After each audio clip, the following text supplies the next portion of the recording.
Hi everyone, आज हम फिर से आ चुके हैं क्राइम एंड पनिशमेंट का पार्ट 3 लेकर।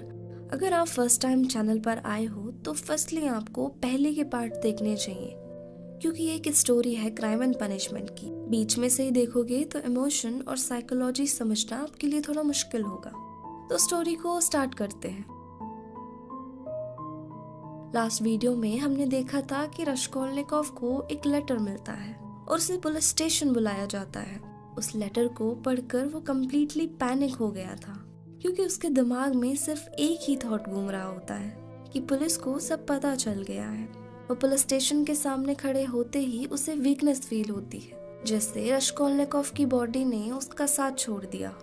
दिल तेज धड़क रहा होता है, पैर कांप रहे होते हैं। तो वो अंदर जाता है और अंदर जाकर वो देखता है कि वहाँ ऑलरेडी काफी भीड़ है। लोग अपनी प्रॉब्लम डिस्कस कर रहे हैं। तो पुलिस ऑफिसर रश्कोलनिकोव से कहता है कि वेट करो, तुम्हारा नंबर आ जाएगा थोड़ी देर में। यही रश्कोलनिकोव को थोड़ा रिलीफ मिलता है, क्योंकि वो सोचता है कि अगर मर्डर के लिए बुलाया होता तो अब तक मुझे ये अरेस्ट कर लेते। और कुछ देर बाद जब उसका नंबर आता है तब पता चलता है कि पुलिस ने उसे मर्डर के लिए नहीं बुलाया था, बल्कि एक IOU प्रीमेसरी नोट के केस में बुलाया है। ये नोट उसकी मकान मालकिन से जुड़ा होता है। उसकी मकान मालकिन पाशेनका पहले रश्कोलनिकोव को बहुत पसंद करती थी। उसे एक डिसेंट पढ़ने लिखने वाला लड़का समझती थी। वो अपनी बेटी के फ्यूचर के लिए भी सोचती थी। इसी वजह से वो रश्कोलनिकोव का ध्यान भी रखती थी, उसे पैसे देती थी। और मकान मालकिन ने रश्कोलनिकोव को पैसे दिए थे और एक नोट लिखवाया था कि इतनी डेट को ये पैसे वो वापस कर देगा।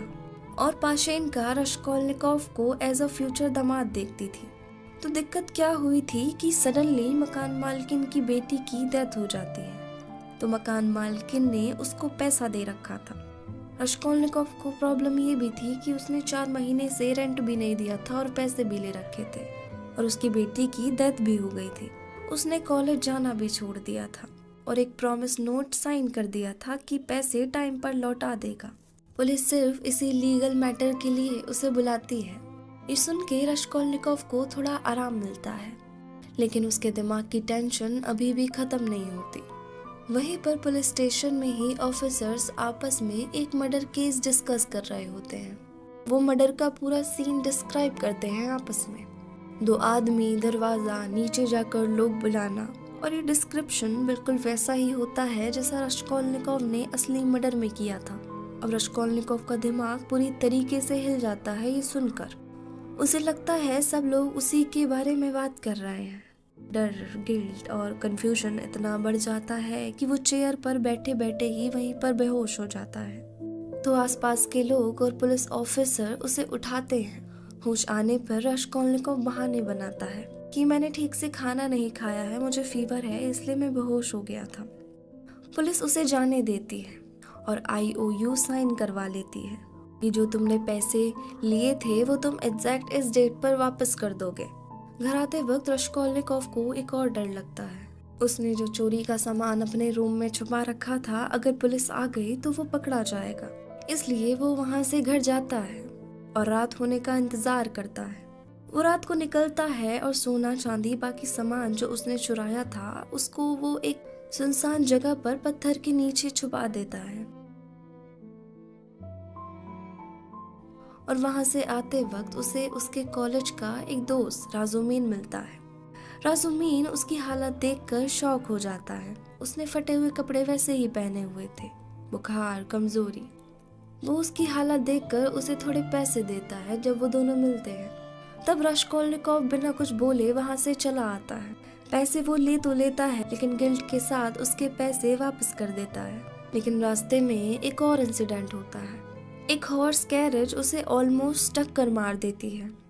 लोग उसे गालियां देते हैं और एक औरत तरस खाकर उसे पैसा दे देती है। फिर वो वहां से भी आ जाता है। फिर वो एक ब्रिज पर रुकता है। नीचे एक नदी थी, नेवा रिवर, ऊपर नीला आसमान। वहां से नेचर काफी अच्छा लग रहा था। यहीं पर रश्कोलनिकोव के अंदर 2 इमोशन एक साथ आते हैं। एक वंडर, नेचर की सुंदरता देखकर उसे बहुत अच्छा लगता है। वो अपने पहले के दिन याद करता है कि जब वो यहाँ पे पहली बार आया था, ये तब भी इतना ही सुंदर था। और दूसरा कंफ्यूजन और गिल्ट। फिर उसे अपना क्राइम याद आ जाता है।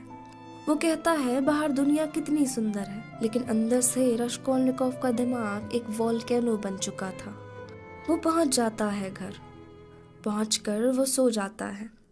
फिर अचानक उसे लगता है जैसे बाहर पुलिस उसकी मालकिन को मार रही हो, पर ये सिर्फ हेल्यूसिनेशन होता है। गिल्ट और डर इतना मजबूत हो चुका था कि उसका दिमाग कुछ भी चीजें इमेजिन कर रहा था। राजुमीन वापस आता है रश्कोलनिकोव के घर और बताता है कि उसने मकान मालकिन के सारे पैसे दे दिए हैं, और कहता है रश्कोलनिकोव से कि अब तुम टेंशन मत लो, और वो IOU का प्रीमेसरी नोट लाकर टेबल पर रख दिया। उसके जो पैसे की प्रॉब्लम थी वो सॉल्व कर दी थी राजुमीन ने, क्योंकि जब उसने उसे रास्ते में देखा था तो उसे काफ़ी बुरा लगा था रश्कोलनिकोव के लिए कि इसकी ऐसी हालत क्यों है। लेकिन रश्कोलनिकोव बिल्कुल इमोशनलेस हो गया था, क्योंकि उसके लिए असली दिक्कत पैसा तो थी ही नहीं, उसका क्राइम और गिल्ट था। उसका स्ट्रेस इतना बढ़ चुका होता है कि उसे ना समय का पता चलता है और ना ये पता चलता है कि कौन आया और कौन गया, और ना ये पता चलता है कि वो घर से बाहर कब जाता है और कब आता है। उसे कितने दिन हो गए हैं पीटर्सबर्ग आए हुए, कुछ भी याद नहीं। यहाँ पे डॉस्टोयेव्स्की सिर्फ कहानी को आगे नहीं बढ़ा रहे, बल्कि human psychology versus raw effect का एक पावरफुल क्लैश दिखाते हैं। रश्कोलनिकोव अपने कमरे में बीमार पड़ा हुआ है, और तब कमरे का दरवाजा खुलता है और एक आदमी अंदर आता है, क्योंकि उसका वही दोस्त डॉक्टर को लेकर आया था दोबारा, राजुमीन और मेड नास्तासिया और डॉक्टर। तो डॉक्टर रश्कोलनिकोव को देखता है और कहता है बाहर से तो सब नॉर्मल है, बस वीकनेस है और फीवर है थोड़ा रश्कोलनिकोव को, आराम करेगा तो ठीक हो जाएगा। पर एक्चुअल में प्रॉब्लम बॉडी में नहीं, उसके दिमाग में थी। रश्कोलनिकोव किसी से बात नहीं कर रहा, वो दीवार की तरफ मुंह करके बैठा है और अपने कमरे के पीले पुराने वॉलपेपर को थोड़ा थोड़ा करके नोच रहा है। उसका कॉन्साइंस बाहर निकलना चाहता है, पर वो एक्सेप्ट नहीं कर पा रहा। इसी बीच राजुमीन और डॉक्टर के बीच एक डिस्कशन शुरू होता है उसी के कमरे में, उसी के पास। वो दोनों आपस में बात कर रहे होते हैं और नास्तासिया भी वहीं पर होती है और रश्कोलनिकोव भी। तो वो दोनों बात करते हैं उसी मर्डर की, क्योंकि ये मर्डर की बात न्यूज में हर जगह फैल चुकी थी और ऑलमोस्ट सबको पता चल ही चुका था कि वहाँ पे मर्डर हुआ है। तो वो दोनों मर्डर की बात करते हैं जो रश्कोलनिकोव ने किया होता है। तो वो बोलते हैं कि फैक्ट जरूरी है या उनका इंटरप्रिटेशन। तो राजुमीन बोलता है फैक्ट्स कभी भी एब्सोल्यूट नहीं होते, उन्हें कैसे समझा जा रहा है ये इक्वली जरूरी होता है। जैसे ही मर्डर की बात होती है उन दोनों के बीच रश्कोलनिकोव के हाथ रुक जाते हैं। वो उन दोनों की बात सुन रहा है लेकिन कुछ भी रिएक्ट नहीं कर रहा, पर अंदर से पूरा हिल चुका है वो। डॉक्टर और राजुमीन बताते हैं कि पुलिस ने उन दोनों आदमियों को पकड़ लिया था जो उस दिन डोर नॉक कर रहे थे। लेकिन अब एक नया सीन सामने आया है। निकोले पेंटर के पास सोना और वो ज्वेलरी मिली जो मर्डर पॉन ब्रोकर की थी। और सबसे चौंकाने वाली बात, निकोलिया वही सेकंड फ्लोर पे पेंट कर रहा था जहां मर्डर हुआ था, और जहां पे वो पेंट कर रहा था वहां के लोग बताते हैं कि निकोले अपनी कमाई शराब में उड़ा देता है। तो फिर उसके पास इतना सोना कहाँ से आया? तो वो दोनों आपस में बातें करते करते ये भी बताते हैं कि वो डर से भाग भी गया था जब पुलिस उससे पूछताछ करने आई थी। उसने सुसाइड करने की भी कोशिश की पर वो नाकाम रहा। और जो निकोले ने ये सब किया, पुलिस के लिए सब क्लियर साइन ऑफ गिल्ट था। यहाँ पे राजुमीन एक लॉजिक ड्रॉप करता है। वो कहता है कि अगर निकोले ने मर्डर सिर्फ ज्वेलरी के लिए किया होता तो क्या वो मर्डर के बाद गलियों में अपने दोस्त के साथ खुले में घूमता? और उसने लड़ाई भी करी थी कुछ स्ट्रीट पर। तो वो कहता है अगर उसने मर्डर किया होता तो वो लड़ाई करके लोगों को अटेंशन खुद पर क्यों लाता? या कोई मर्डरर इतना केयरलेस हो सकता है? सिर्फ फैक्ट्स देखोगे तो गलत रिजल्ट ही निकलेगा। ह्यूमन साइकोलॉजी समझे बिना सच सामने नहीं आ पाएगा। और ये सुनते ही रश्कोलनिकोव का कंट्रोल टूट जाता है और वो अचानक से चिल्लाता है जैसे उसका सबकॉन्शियस खुद बोल पड़ा। फिर वो चुप हो जाता है। तो बाकी लोगों को लगता है कि शायद ये इरिटेट सा हो रहा है। तो वो उसे तब भी इग्नोर कर देते हैं। तो फिर राजुमीन अपनी बात को कंटिन्यू रखता है। राजुमीन एक अलग तरीके से इसको बताता है, अंदाजे से, जो बाद में बिल्कुल सही प्रूव होता है। वो बताता है कि एक्चुअल में मर्डर के बाद रूम से भागता है। सेकंड फ्लोर के पेंटर रूम में वो छुप जाता है। थोड़ी सी ज्वेलरी वहीं गिर जाती है। पेंटर को लगता है कि किसी की ज्वेलरी गिर जाती है तो नॉर्मली वो उसको उठा लेता है और अपने पास रख लेता है। निकोले गलत टाइम पे गलत जगह था, बस इतना ही। और ये सब चुपचाप रास्कोल्निकोव सुन रहा था। उसे तो जैसे सदमा लग गया हो। और राजुमीन और डॉक्टर तो बात ही कर रहे होते हैं। उसी टाइम पे एंट्री होती है ल्यूजन की, जिससे रास्कोल्निकोव की बहन की शादी होने वाली थी। ल्यूजन जो है वो अंदर एंटर करता है। अब ल्यूजन की जो पर्सनैलिटी है वो कुछ ऐसी है कि 45 इयर्स के आसपास का है और बड़ा ही पैसे वाला लग रहा था देखने में। उसने जो कपड़े पहने हैं वो काफ़ी स्टाइलिश थे और बहुत ज़्यादा ही वेल फिटेड कपड़े थे, और बात भी बहुत तमीज़ से करी उसने आकर। तो लग रहा था कि हाँ, एक वेल मैनर्स बंदा है, एक प्रॉपर जेंटलमैन टाइप लग रहा था वो। जैसे बताया गया था उसी टाइप का लग रहा था अपीयरेंस में। तो वो आता है रूम में और कहता है कि जी रास्कोल्निकोव कौन है। तो वो मिला तो था नहीं रास्कोल्निकोव से कभी, तो जानता नहीं था उसे। पूछता है वो कौन है रास्कोल्निकोव इस रूम में। तो वो जो डॉक्टर था वो बताता है कि ये जो है बैठे हुए ये है रास्कोल्निकोव। अब जो रास्कोल्निकोव है वो अजीब सा बिहेव कर रहा है। उसे मतलब ही नहीं है कि कौन आया और कौन गया। वो दीवार पर देख रहा है ऊपर की तरफ। तो वो 2-3 बार पूछ लेता है कि आप हैं रास्कोल्निकोव। वो फिर से पूछता है कि आप ही हैं रास्कोल्निकोव। तो वो बोलता है कि हाँ मैं हूँ रास्कोल्निकोव, बताओ क्या चाहिए आपको। तो अब जो ल्यूजन है वो पहले तो देखता है कि मैं इतने प्यार से बात कर रहा हूँ और ये ऐसे बात कर रहा है मेरे से। मतलब कि अगर आप एक बंदे से 2-3 बार पूछोगे कि आप ही हो और वो कहे चिल्ला के कि हाँ मैं ही हूँ रास्कोल्निकोव, बताओ क्या चाहिए आपको, तो आपको भी थोड़ा सा एम्बैरेसिंग सा लगेगा। तमीज से बात नहीं कर रहा, कैसे बात कर रहा है। लेकिन कोई बात नहीं, उसे लगता है कि हाँ तबीयत खराब है। तो वहीं पे डॉक्टर भी था, तो वो भी बताते हैं कि हाँ इनकी तबीयत खराब है, थोड़ा बीमार है, हेल्थ ठीक नहीं है इनकी। अब वो जो ल्यूजन है वो इस चीज को समझता है कि हाँ ठीक है चलो। फिर वो ल्यूजन बताता है कि आपको लेटर तो मिल गया होगा आपकी मॉम के साइड से, उन्होंने मेरे बारे में डिस्कशन किया था उस लेटर में। तो बताता है कि आपकी मॉम और आपकी सिस्टर पीटर्सबर्ग आने वाले हैं, उनके रहने का मैंने इंतजाम कर दिया है। अब जैसे ही वो सिस्टर और मॉम की बात सुनता है वैसे ही वो उससे बात करना स्टार्ट कर देता है। अभी तक बात नहीं कर रहा था, लेकिन जैसे ही मदर और सिस्टर की बात होती है वैसे ही वो बात करना स्टार्ट करता है और कहता है हाँ बताओ क्या इंतजाम किया है तुमने उनके रहने का।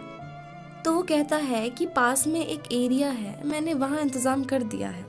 तो जैसे ही वो एरिया का नाम बताता है वैसे ही जो वो रास्कोल्निकोव का फ्रेंड था राजुमीन, वो बोलता है कि वो बहुत बेकार सा एरिया है, बहुत ही स्टिंकी सा एरिया है, क्राइम भी वहाँ पे काफ़ी होते हैं, तो तुमने वहाँ कहाँ रूम ले लिया है उसकी मदर और सिस्टर के लिए।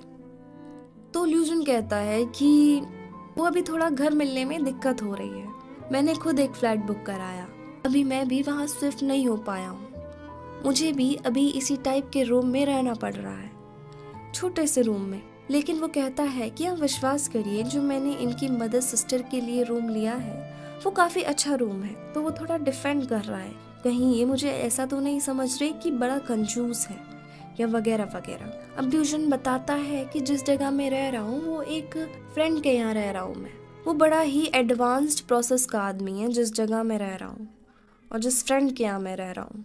तो राजुमीन वहीं पर बीच में रोक कर बोलता है ल्यूजन कि एडवांस थिंकिंग का क्या मतलब है आपका, बताएं जरा। अब राजुमीन डिबेट करता है। अभी हमने देखा था कि पहले वो डॉक्टर से डिबेट कर रहा था फैक्ट्स और इंटरप्रिटेशन पे, और अब वो ल्यूजन से डिबेट करना स्टार्ट करता है कि बताएं जरा इसका क्या मतलब है। तो वो जो डिबेट है वो दोस्तोयेव्स्की करता है राजुमीन के थ्रू, और जिन जिन सब्जेक्ट से दोस्तोयेव्स्की को प्रॉब्लम थी वो सेम सब्जेक्ट को बार बार रेज करता है। ये वो हर नॉवल में करता है, ब्रदर कामज़ोन में, इडियट में, हर नॉवल में करता है। बहुत हद तक फिलोसोफिकल कॉन्सेप्ट से बात करता है दोस्तोयेव्स्की। तो बताता है ल्यूजन की देखिए, जो एडवांस का मतलब है कि प्रैक्टिकली बंदा साउंड हो, तो प्रैक्टिकली में बिलीव करे। अब यहाँ एक टॉपिक उठता है। अब जो डिबेट है वो प्रैक्टिकली के ऊपर है। पहली डिबेट थी फैक्ट्स के ऊपर, ये डिबेट है प्रैक्टिकली के ऊपर। राजुमीन कहता है प्रैक्टिकली का क्या मतलब?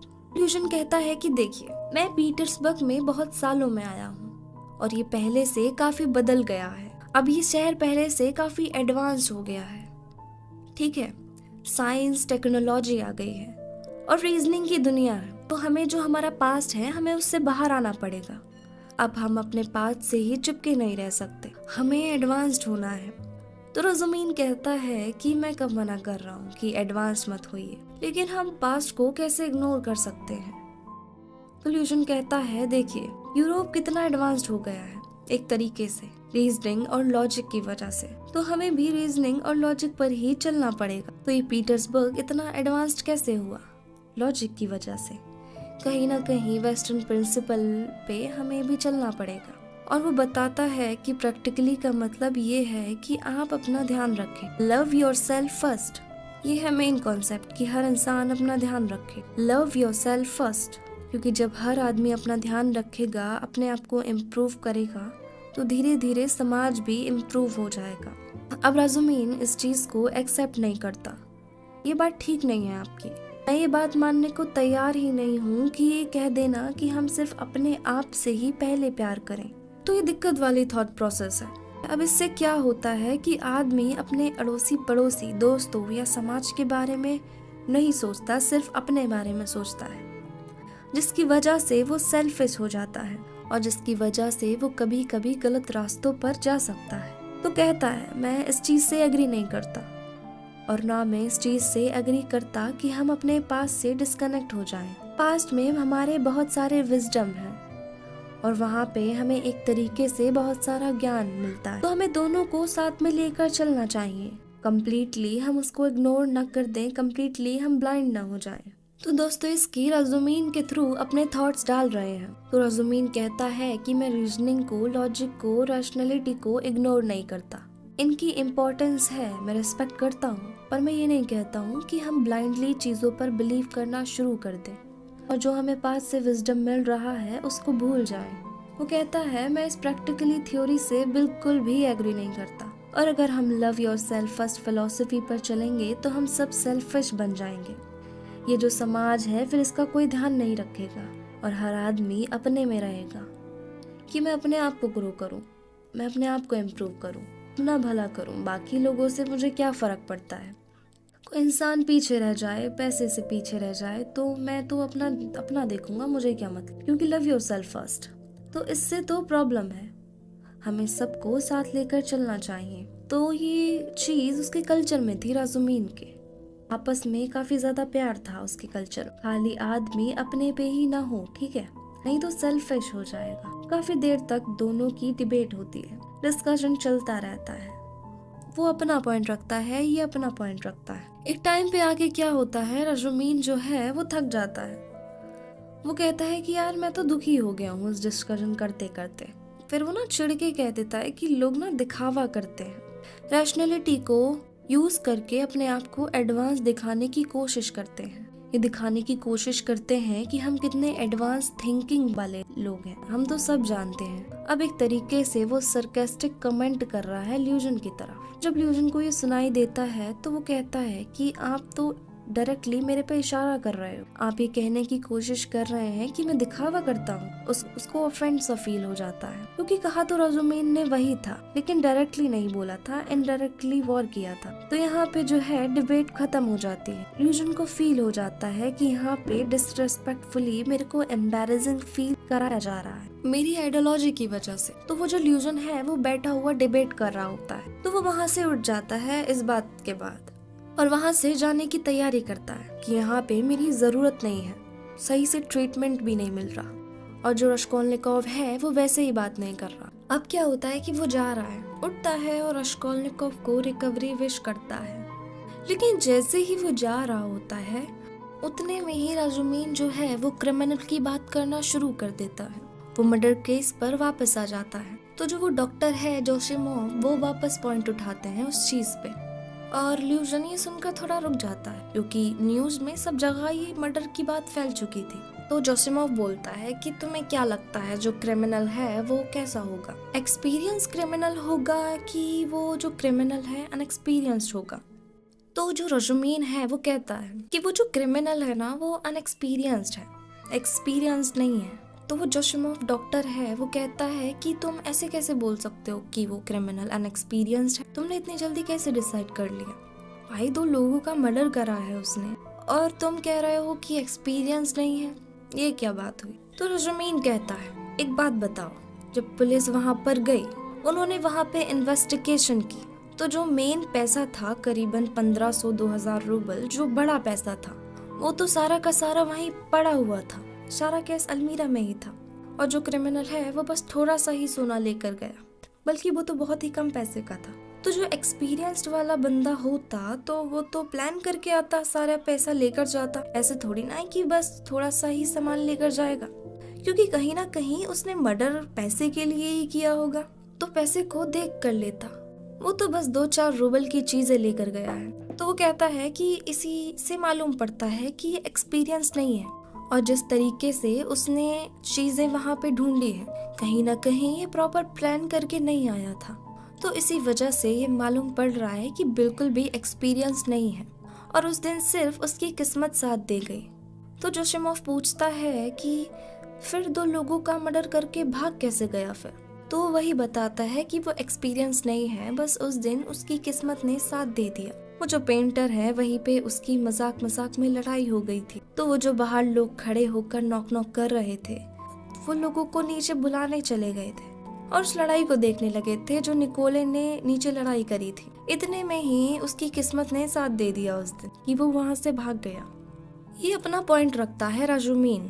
रश्कोलनिकोव को ये सब सुनकर गुस्सा आ रहा था, वो वहीं बैठा था, और जब जब ये बात हो रही थी मर्डर की, उसे गुस्सा आता है, उसे बार बार गुस्सा आ रहा था। और ये चीज वो जो डॉक्टर है जोशीमोव वो नोटिस करता है कि जब जब ये बात हो रही थी मर्डर की, तब तब रश्कोलनिकोव के चेहरे के एक्सप्रेशन बदल जाते हैं। और ये कब से मालूम पड़ा? जब ये पीछे डिस्कशन हो रहा था ना, तब एक जगह ये बोला था कि रश्कोलनिकोव एकदम से चिल्लाया था, तो जोशीमोव का शक तो चला गया था कि कुछ तो गड़बड़ है। तो जोशीमोव नोटिस करता है कि जब जब मर्डर की बात होती है इसका चेहरा और बिहेवियर चेंज हो जाता है। रश्कोलनिकोव का चेहरे पर अभी भी गुस्सा था, उसे बहुत गुस्सा आ रहा था फिर से, क्योंकि दोबारा वो बात करने लगा था राजुमीन इस चीज के बारे में। तो अब होता क्या है, जो ल्यूजन था वो उठ गया था, जा रहा था, लेकिन ये बात सुनकर वो रुक गया था। तो राजुमीन पूछता है ल्यूजन से, रश्कोलनिकोव के ब्रदर इन लॉ से, कि तुमने सुना है ये केस के बारे में? तो वो कहता है कि हाँ मुझे पता चला, न्यूज में आया था, सब जगह फैल गई है ये बात, तो मुझे पता है। तो ल्यूजन बोलता है कि भाई जमाना बड़ा खराब है, पहले तो जिन लोगों के पास सोर्सेज नहीं होते थे वही लोग करते थे, लेकिन आज के टाइम पे तो जिनके पास रिसोर्सेज हैं, जिनके पास किसी चीज की कमी नहीं है, वो भी क्राइम कर रहे हैं। मोरालिटी तो खत्म ही हो गई है, नैतिकता तो बची ही नहीं है बिल्कुल। तो इतने में ही राजुमीन बोलता है कि जो ये तुम्हारा प्रैक्टिकली थॉट प्रोसेस है, जो ये आइडियोलॉजी फेवर करता है, उसी की वजह से हुआ है ये। तो ल्यूजन कहता है इससे क्या लेना देना इस मर्डर का? तो राजुमीन कहता है कि क्यों लेना देना नहीं है, तुम जब सिर्फ यही सोचते हो कि लव योरसेल्फ फर्स्ट, कि हर आदमी सिर्फ अपना अपना सोचे, तो फिर हर आदमी अपने इकोनॉमिक प्रोग्रेस के बारे में ही सोचेगा। तो जब वो अपने इकोनॉमिक प्रोग्रेस के बारे में सोचेगा तो अनफेयर तरीके से काम करेगा, क्योंकि वो तो सेल्फिश है, दूसरों का नुकसान होता है, होते रहने दो, हमें तो अपना देखना है। तो ल्यूजन कहता है ये तो गलत बात है तुम्हारी, इकोनॉमिक प्रोसेस का मतलब ये थोड़ी है कि तुम अपना फायदे के लिए किसी को मार दो, ये तो बेवकूफ़ी भरी बातें हैं, मेरा ये मतलब नहीं था, तुम इसको गलत इंटरप्ट कर रहे हो, ये तो गलत बात है। अब जाते जाते ल्यूजन की फिर से डिबेट हो जाती है। अब होता क्या है कि दोबारा डिस्कशन हो रहा था, तो रश्कोलनिकोव बीच में बोलता है। राजुमीन और ल्यूजन वो दोनों जा रहे थे, तो जाते जाते उन दोनों की बातचीत हो गई थी, फिर से डिबेट सी हो रही थी। तो रश्कोलनिकोव उन दोनों के बीच इंटरप्ट करता है, वो उसको बोलता है ल्यूजन को, तुम तो ये बातें करो ही मत मोरालिटी की, और क्या सही है क्या गलत, और ये जो तुम अभी बात कर रहे थे ना कि आजकल जमाना बड़ा खराब हो गया है, तो कहता है रास्कोल्निकोव कि तुम ना करो तो ही सही है। अब ल्यूजन को बड़ा खराब लगता है, कितनी देर में इसने बात करी और ये मुझसे ऐसे बात कर रहा है, कैसे बात कर रहा है, ये मेरा होने वाला ब्रदर इन लॉ है और ऐसे बात करेगा ये मुझसे। तो उसको गुस्सा आ रहा है। उसे वैसे ही पहले कोई सही से ट्रीटमेंट दे नहीं रहा था वहाँ पे। वो इतनी देर से रास्कोल्निकोव से अच्छे से बात कर रहा था, लेकिन रास्कोल्निकोव रिस्पॉन्ड नहीं कर रहा था। राजुमीन जो है वो भी उसको डिबेट करे जा रहा है, एम्बैरेस करे जा रहा है बार बार। वो जो कहा था उसने कि आजकल के लोग दिखावा करते हैं, तो इनडायरेक्ट वे में रास्कोल्निकोव के दोस्त ने भी उसकी बेइज्जती कर दी थी, एम्बैरेस फील करवा दिया था काफी ज्यादा। आप खुद ही सोचिए इस चीज को। तो गुस्सा तो आएगा ही, अच्छा खासा बंदा था वो, तो जाहिर सी बात है ही, तो उसे खराब लगता है। तो रास्कोल्निकोव फिर बोलता है और यही कि तुम बातें मत करो मोरालिटी के ऊपर। तो ल्यूजन कहता है कि यार कैसे बातें कर रहा है, क्या मैंने क्या बोला ऐसा जो तुम मुझे ऐसे ब्लेम कर रहे हो। तो रास्कोल्निकोव कहता है कि जैसे ही मेरी सिस्टर ने तुमसे शादी करने के लिए हाँ कहा था, तो तुमने क्या स्टेटमेंट दिया था। ल्यूजन बताओ क्या स्टेटमेंट दिया था। अब ल्यूजन कहता है कि क्या स्टेटमेंट दिया था, मुझे थोड़ी ना याद है कि स्टेटमेंट क्या दिया था मैंने। तो रास्कोल्निकोव बोलता है कि जैसे ही मेरी सिस्टर ने हाँ किया था, तुमने ये बोला था कि तुम्हारी जो सिस्टर है उस पे एक तरीके का एहसान कर रहा हूँ मैं। एहसान कैसे कर रहा हूँ, वो बताता है कि मेरी सिस्टर पुअर है, ठीक है, उसके पास रिसोर्सेज नहीं है, वो गरीब है। तो तुमने कहा था कि तुम उसको पॉवर्टी से बाहर लाओगे और उस पर एहसान दिखाते रहोगे कि मैंने तुमसे शादी करी, मैंने कैसे तुम्हें गरीबी से बाहर निकाला है। तो अब मैंने तुम्हें पॉवर्टी से बाहर निकाला है, तो अब मैं तुम्हें कंट्रोल कर सकता हूँ। अब तुम एहसान दिखाओगे, कंट्रोल करोगे। तो कहाँ से कह रहे हो कि जमाना खराब है, तुम खुद ही ये कर रहे हो, तुमने ही स्टेटमेंट दिया था खुद इमीडिएटली जैसे ही दुनिया ने हाँ की थी। अब रास्कोल्निकोव ये बात बोल देता है और ये सुनकर ल्यूजन को बहुत ज्यादा ही खराब लगता है, उसे गुस्सा आ जाता है। वो कहता है you putting words on my mouth, मैंने तो ऐसा बोला ही नहीं है, तुमने सब कुछ मिस इंटरप्रिटेशन किया है। राजुमीन ने भी ऐसा ही करा था, प्रैक्टिकली थॉट प्रोसेस का गलत मतलब निकाल दिया था। क्या बातें करते हो तुम सब लोग, तुम्हारी मदर ने तुम्हें लेटर लिखा था, कहीं ना कहीं तुम्हारी मदर ने मुझे गलत डिफाइन करा है उस लेटर में, उन्होंने गलती करी है लेटर लिखने में, इसकी वजह से तुम्हारे ऐसे थॉट्स बन गए हैं मेरे खिलाफ। जबकि मैं देख पा रहा हूँ जब से मैं आया हूँ तुमने मुझे ठीक तरह से ट्रीट भी नहीं किया है, तो कहीं ना कहीं तुम्हारी मदर ने नेगेटिव लिखा है मेरे बारे में, तुम मुझे गलत समझ रहे हो, मैं ऐसा इंसान नहीं हूँ जैसे तुम सोच रहे हो, तुम मेरे पे कंटिन्यूअसली ब्लेम कर रहे हो, ये कोई बात होती है भला। तो ये सुनकर रास्कोल्निकोव को और गुस्सा आ जाता है, और पहले से ही वो उसे पसंद नहीं करता था, तो वो उस पर गुस्सा निकाल रहा होता है ये सब बोलकर। और ल्यूजन ने अब ये भी कह दिया था कि तुम्हारी मदर ने गलती करी होगी लेटर लिखने में, तो इसे सुनकर ये और गुस्से में आ जाता है। और ल्यूजन फिर से बोले जा रहा है कि तुम्हारी जो मदर है उन्होंने मेरे बारे में गलत लिखा है, एक तरीके से उन्होंने तुम्हें भड़काया है, मुझे मिस रिप्रेजेंट किया है, तो कहीं ना कहीं ब्लेम मदर पे लगा रहा है वो उसकी। रास्कोल्निकोव तो सुनता नहीं है, उसका दिमाग खराब हो जाता है ये सुनकर, और कहता है अगर तुमने इसके आगे और कुछ बोला तो ल्यूजन कहता है तो क्या। तो रास्कोल्निकोव कहता है मैं तुम्हें सीढ़ियों से नीचे फेंक दूंगा। रास्कोल्निकोव बोल रहा है अपने होने वाले ब्रदर इन लॉ से।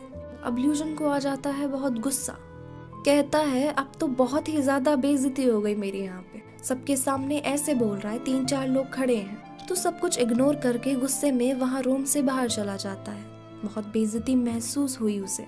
अब जो फ्रेंड है उसका राजुमीन, उसे भी थोड़ा खराब लगता है रास्कोल्निकोव के बिहेवियर से। यार ये तो तुमने गलत किया रास्कोल्निकोव, कि चलो रिलेशन हटा दो, लेकिन एक इंसान से ऐसे बिहेव थोड़ी ना करते हैं, ये तुम कैसे बिहेव कर रहे थे, बड़ा गलत बिहेवियर है तुम्हारा, दिस इज नॉट राइट, ये कोई तरीका है किसी से बात करने का। तो राजुमीन एक तरीके से उसको डांट रहा है। अब रास्कोल्निकोव का दिमाग वैसे ही खराब है, अब इस सब की वजह से उसका दिमाग खराब नहीं है, उसका बहुत पहले से ही खराब है, क्राइम करके आया है, उसकी वजह से ये चीजें हो रही हैं, तो अब उसका दिमाग और खराब हो रहा है, तो वो इरिटेट हो जाता है। जैसे ही राजुमीन उसे ये सब बोलता है तो वो कहता है एक काम करो, तुम सब यहाँ से चले जाओ, सब चले जाओ, मुझे किसी से बात नहीं करनी, राजुमीन तुम भी जाओ, जोशीमोव डॉक्टर तुम भी, सब जाओ, सब भाड़ में जाओ, सब निकल जाओ यहाँ से, मुझे अकेला छोड़ दो। तो वो लोग चले जाते हैं, सोचते हैं कि चलो तबीयत खराब है, जाना चाहिए। तो अब वहाँ पे सिर्फ नस्तासिया रह जाती है। वो कहती है कि चाय वगैरह कुछ खाओगे तुम? तो वो कहता है नहीं नहीं, मुझे कुछ नहीं चाहना, तुम भी यहाँ से चले जाओ। तो वहाँ से सब चले जाते हैं। अब तक सबको ऐसा लग रहा था कि रश्कोलनिकोव खोया हुआ है, बात नहीं कर रहा किसी से। मैंने बताया था कि वो दोनों डिबेट कर रहे थे, तो दीवार की तरफ मुंह करके बैठा था, फिर दीवार का वॉलपेपर छुटाने लगा था, बस सुन रहा था। गुस्से में था, कंफ्यूज सा लग रहा था। लेकिन इमीडिएटली जैसे ही सब लोग जाते हैं, उसका बिहेवियर चेंज हो जाता है, सडन चेंज एकदम। अब ऐसा लग रहा था जैसे बड़ा ही समझदार हो गया है, कंपोज, मतलब बिल्कुल दिमागी हालत ठीक हो गई है, एकदम बिल्कुल ठीक हो जाता है। और वहाँ पे एक बॉक्स रखा होता है, बड़ा सा बॉक्स था जो राजुमीन उसके लिए लाया था। उस बॉक्स में कपड़े थे जो राजुमीन वहाँ उसके लिए नए कपड़े लेकर आया था, और वो कपड़े वपड़े चेंज करता है, बिल्कुल तैयार हो जाता है बिल्कुल। और अब ये बोल रहा है अपने आप से कि आज मैं इस चीज को एंड करूंगा, इस चीज ने मेरा दिमाग खराब कर दिया है, मैं ऐसे तो नहीं जी सकता, आज कुछ भी हो जाए मैं घर वापस तभी ही लौटूंगा जब मैं इस चीज को हैंडल कर लूंगा। ये कह के वो दरवाजा खोलता है, नीचे जाता है, सड़क पर चले जा रहा है।